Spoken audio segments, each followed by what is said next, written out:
The point is, it would have success, but environmental regulations go completely against conservative economics. And so they're really going to hit environmental regulations as being burdensome, stifling economic activity, too many rules, or the one that's most commonly used, it's overrated, it really wasn't any environmental problems. And that's where we're at now. We have basically, there will be no environmental regulations after next year. I'm only slightly exaggerating. And so it's interesting how it comes back. I wonder how long it would take for people begin to realize that rivers could start burning. So 1969, 1970, back to the Vietnam War. After Tet, the Viet Cong was in disarray. They were so decisively defeated. And so the United States began a policy called Vietnamization. And that was to turn the war over to the South Vietnamese army so the US could pull its troops out. With the idea being that we could cut the draft. If you cut the draft, that will limit the anti-war protests. Now, Nixon wanted to stay in the war indefinitely, but using air power and bombing. And they dramatically increased the bombing as the US pulled out. Most of the civilians who died in the Vietnam War died after Nixon became president. And this is civilians in the South, of course. That's where the fighting was for the most part. And then in 1969, the US began to secretly bomb Cambodia. That was the Viet Cong supply route through neutral Cambodia. And then in 1970, the US and South Vietnam invaded Cambodia. There's Nixon on national television, his face hidden by that screen for, I don't know why the little screen from Keene appears on here, but it always does. There's Nixon announcing it. And the plan was to knock out the Viet Cong supply bases in Cambodia. In fact, what they call the parrot's beak and the fish hook. Now, I'm not going to go into details of what happened except for this. It failed miserably. Everyone got that? It failed. The offensive failed. It didn't do anything they wanted to do, and they pulled back after 3 weeks. But people all over the United States who thought maybe the war is dying down. Maybe we're pulling out, but there's peace coming. All of a sudden, they saw an escalation. And this triggered some of the biggest anti-war protests of the entire time, especially in college campuses, because that's the age where if they pick up the draft again, they'll be drafted. And you hear more and more people start calling this the Vietnam War Nixon's war. I hear this all the time. Even though Nixon was not the president who got the war. He supported it, but remember, it's Eisenhower, then especially Kennedy, and then really especially Johnson. Now, protests all over. For example, at University of Montana, they shut the campus down for a week, and protesters firebombed the ROTC building. It was that's in Missoula. And this was nationwide. And some of these protests got out of hand. And there were people trying to, agent provocateurs, to make the protests worse so they would get arrested. It was unreal what was going on. There was even protests at Eastern Montana College, which is today MSU Billings. So at Kent State, after 3 days of protests, which shut the school down, on that Friday, it was the first day they had class in a week. And when they released class, the classes came out and at noon, and people were walking across the common. National Guardsmen who were there because of the protests panicked and opened fire. Wounded over 20, killed 4 students. So this one trying to resuscitate a student who had been wounded.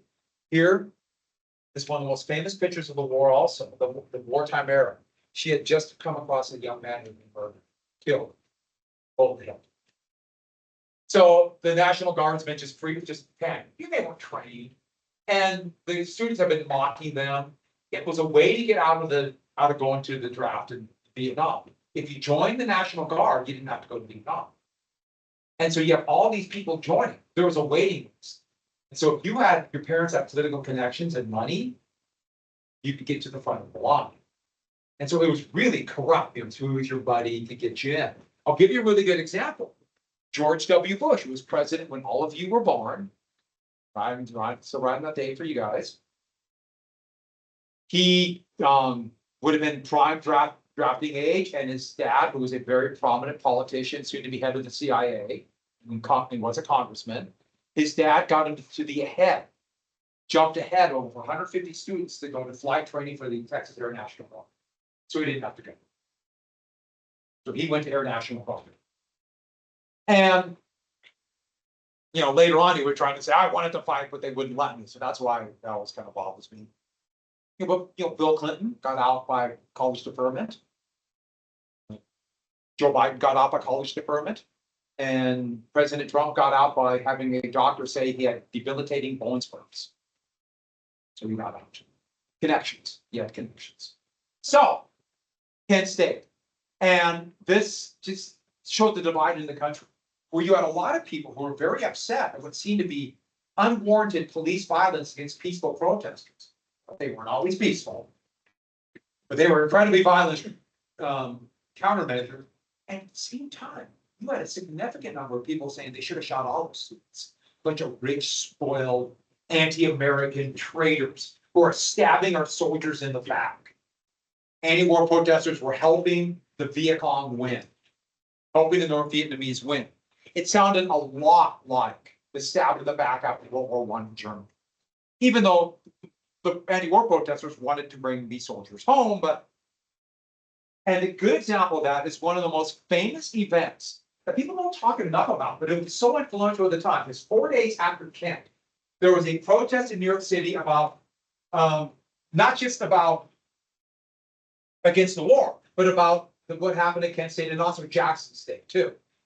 And a bunch of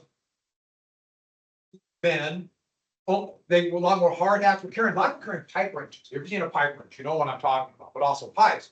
And waded into the anti-war protesters and just beat the hell out of them, waving American flags as the police watched. Here is a shot of, you can see, and look at the anger on some of their faces. But what I like, here's a reporter trying to get this quote. I can only imagine what he's saying.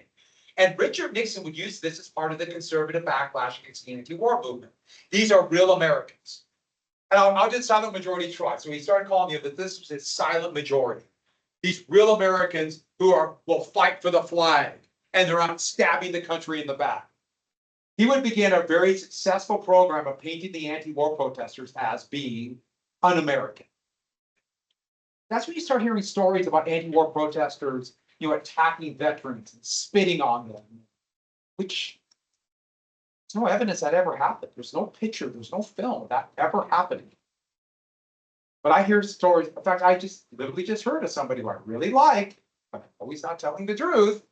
But he said his ship was coming into San Francisco, from Vietnam, from duty off the shore of Vietnam. And he said that this is his quote, hippies were lined up on the Golden Gate Bridge urinating on the ship. I said, true. And I was like, really? No. There's no film. There's no evidence. Trust me. There'd be pictures. There's no pictures. Now, I want to be clear about one thing. Vietnam War veterans were mistreated, but not by that way. You know how they're mistreated?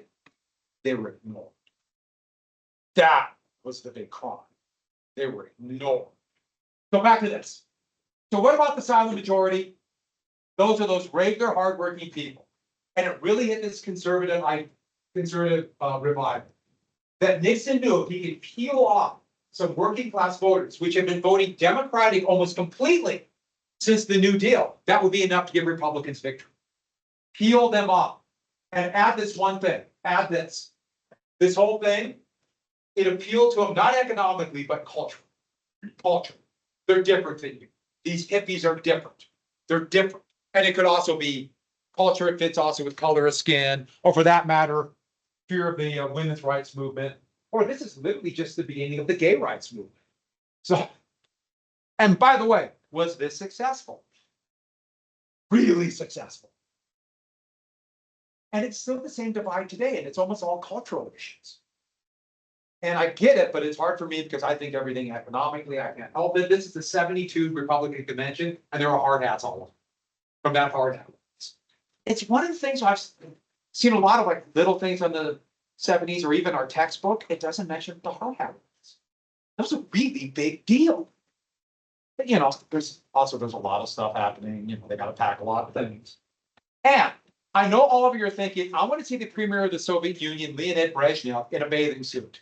You won! You got your wish! Here's the deal. I was looking for a different picture of Leonid Brezhnev, and I found this. I could not unsee it. Neither can you. Brezhnev was the premier of the Soviet Union, and during this time was détente, a lessening of Cold War tension. Nixon, the Cold Warrior, actually had the first arms limitation treaty called SALT, Strategic Arms Limitation Treaty, the first one with the Soviets. I should add, conservatives, mostly Republicans, were furious with Nixon. And the thought was, you're giving everything away. You're losing the Cold War. Hey, let's look back in history. What is the city in Germany that would be the symbol of appeasement from 1938? Is it Munich? It's another Munich. So part of the negotiation was Brezhnev, right here, went to the United States. Camp David is kind of this little getaway for like weekend trips for the president to get away from the White House. And Trump doesn't go there, but like Biden went there a lot, Obama went there. And it's in the mountains, and it's got like these about 5,000, beautiful area though. The mountain, the Appalachian Mountains in West Virginia, kind of the West Virginia-Maryland border. And Brezhnev loved to drive really fast.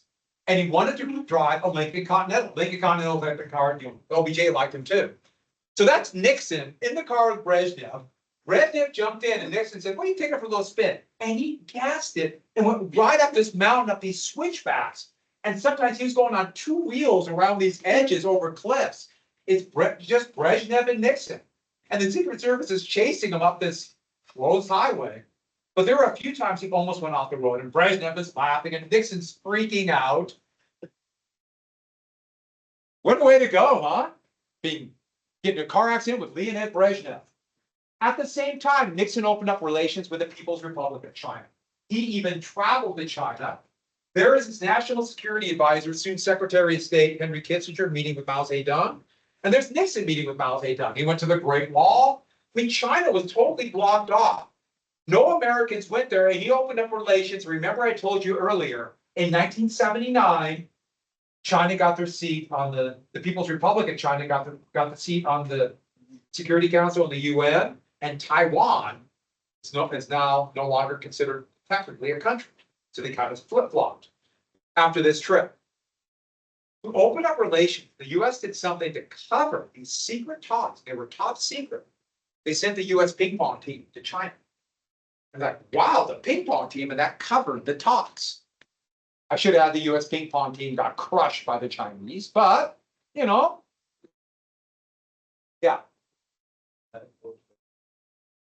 I think it is, yeah.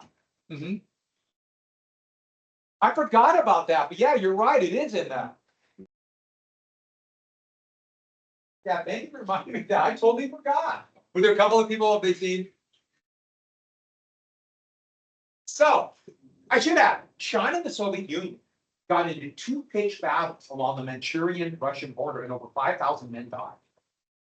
That's when we realized maybe they're not close friends anymore. Maybe we can kind of split in there. So during the election of 1972, Richard Nixon actually kind of has this reputation of the peacemaker, and he was, this seen as this tricky manipulating politician. The Democrats were the first to ever do the primaries to pick their president. This is the first one in 72. Now that's the way it's done for everybody. And they picked an anti-war Democrat from South Dakota, Senator George McGovern. And McGovern, an able member of Congress, a war hero from World War II, Distinguished Service Cross winner, flying B-24 bombers over Europe. But he was anti-war. And the Republicans were able to very successfully paint him, but more importantly, the term liberal, as being like a hippie or a flower child, or, and I didn't add this down, like a tree, against the war. Which is pretty amazing to give a war hero and call him a traitor. But then again, remember, this has happened in the past. many times, most famously Eisenhower in Washington. But he was kind of an inept campaign. We're not gonna do all the details of it, but I met him. He was in South Dakota, then he lived in Whitefish for about his last 12 years. So I met him. He's a very nice man. Well, Nixon he didn't want just a victory. He barely wanted 68. He wanted a landslide. And he was overjoyed. It was McGovern. Overjoyed. Because he saw McGovern is weak, a weak candidate. But that's going to lead directly to one of the biggest political scandals in history. Now it's even almost spoiled. But it's called Watergate. Nixon's reelection committee, the committee to reelect the president, was dubbed, I'm not making this up, CREEP. The committee to re-elect the president. So you would see it as CR and two E small E's and P. And there were a bunch. Nixon was the most paranoid man you could find outside of Stalin. He was worried about leaks. He had all these old FBI and CIA agents who were kind of renegades and kicked out of the service. They played a bunch of dirty tricks on Democratic candidates, really nasty ones. Like Edmund Muskie of Maine looked like he might get the nomination, and Nixon was really afraid of him. But Muskie had seen a therapist. In 1972 American, you saw a therapist. That's like saying, oh, you're crazy, you can't run. That's something you hit. And they broke into the therapist's office and stole and released it to him. And that killed Muskie's chance. Muskie very well could have got the nomination. Muskie could have beat him. Muskie was not only has a great name, he could have beat him. But they would do things like find a bunch of people who got arrested for drugs and put a bunch of McGovern paraphernalia on them to say they're all McGovern supporters or drug addicts. But most famously, they broke into the Democratic National Committee headquarters at the Watergate Hotel to bug the phones to get dirt on the Democrats. What they heard, or they knew, that prominent Democrats were coming in and they were arranging the prominent male Democrats to see escorts. Yeah, it's pretty stunning, but they wanted to get the information on them. And they tried to tap the phones, but they were so inept, all 5 burglars were caught. I mean, they're so stupid, they're just inanely dumb. But they were tied to the Nixon campaign. But Nixon covered it up by saying it was a CIA operation. And the FBI did not investigate it, and Nixon got off, even though the 5 guys were caught with checks from CREEP and didn't help McGovern at all. So Nixon could still play stable and hammered McGovern on trying to cut defense spending at a time of the dangerous Cold War, and Nixon has the stable, peaceful course. And one more thing. Remember back in 68, Nixon scuttled the peace agreement? Well, in 69, they met again in Paris. The Paris peace talks, I'm sorry, the little thing here. I'm sharing your screen. The Paris peace talks. But the Paris peace talks were actually going nowhere for over a year, and I'm not kidding. They argue about the shape of the table. I'll tell you about Kissinger in just a second. You see, the United States and South Vietnam wanted a rectangular table. North Vietnam and the Viet Cong, they wanted a square table. And they spent over a year arguing about the table. I'm not making that up. See, a square table, you can have 4 equal sides. Rectangular, only 2 sides. Get it? You can't have that. Anybody want to guess what type of table they actually came up with? No circles too much like a square. Oval. A small, slight oval. But in reality, the talks went nowhere. In secret, Kissinger, his national security advisor, met with the North Vietnamese and came up with a separate peace agreement. Didn't tell the South. But in October 72, they announced it. Now, South walked away, Nixon threatened them. We're not going to go all the details of that. But finally, a full-scale accord was done in 73. The POWs, mostly bomber, fighter pilot crews who were in the north, the POWs were released. The remaining US troops came home, but North Vietnam could keep troops in South. And even though they presented it as peace, Nixon's plan was to continue bombing to help, but they cut the bombing off and then Watergate hit. It was all an illusion. And in 75, it happened quite suddenly. South Vietnam collapsed. South Vietnam collapsed. And let me get to the last thing really quick. And in 72, the election, when it came out, Nixon would win one of the biggest victories in history. This not as big popular vote victory as Lyndon Johnson, but a bigger electoral victory. 8 years ago, a liberal New Deal Democrat won the biggest popular vote margin in history, and then one of the biggest victories by a fairly conservative Republican 8 years later. That shows you how much civil rights and the Vietnam War changed American politics. The Democrats still had huge majorities in the House and the Senate. But when's the bell ring? Like a minute? Yeah. Let's get one last thing. But the Watergate erupted. Just deal with it. We got to, I'm sorry. And it discovered that Nixon was taping his White House conversations. He would spend almost 2 years trying to hide his White House conversations.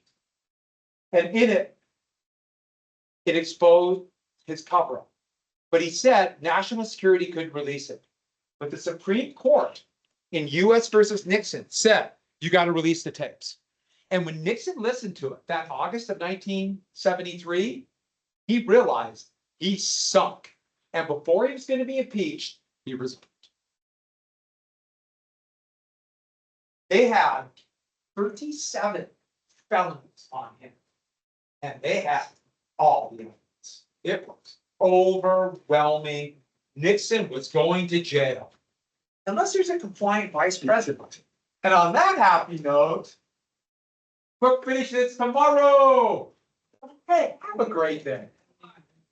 And don't worry, if you miss the test, we'll get it made up. Well, don't worry about it. Tomorrow on Wednesday, what is it? We have a singer, a performer. Yeah. Superman? Yeah, Superman. Okay. Yeah, what in the cyclist?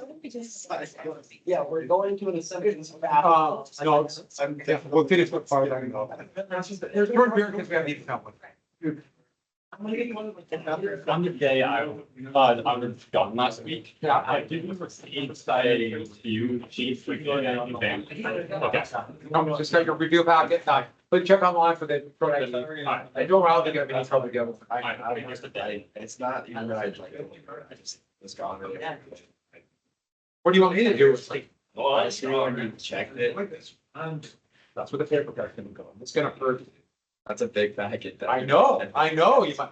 Oh, Alright. I think I got you checked. Don't worry, you. Since I have you checked when they Yeah, first went when through. you You're first- fine. Yeah. No, but since I know you did it, yeah. And thank you for getting it to me, yeah. I was talking to my dad about when he came to the US. Yeah, And he came in the 1980s. I was like, oh, did you know, so you were here when Reagan was president? Like, yeah. I was like, did you like him? I think it's really interesting. And then my mom, because we were eating dinner, and my mom asked, who do you think is the best president? I raised my hand. yeah. Because I do that at the dinner table. You raise your hand, Because she was looking at my dad, so I had to. get your attention, yeah. And then I was like, FDR. And then she asked my brother, Ali, then he goes, FDR or Lincoln. I think that's fun. And I was like, yeah, it's a win. Very good, yeah, you won. What did your dad say? He didn't answer. I tried getting him to, and then they started watching TV. They got on that one. We're just gonna let this one go. Because I went, well, I didn't like Reagan. See you tomorrow. Yeah.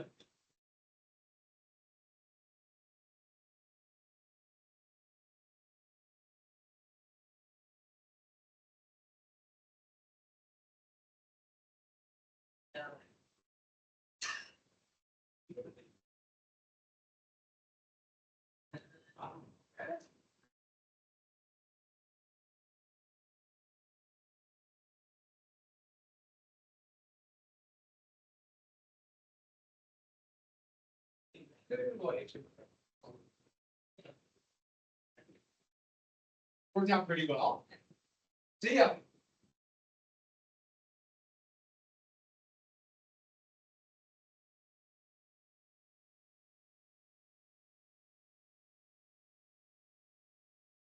I said, "Didn't call."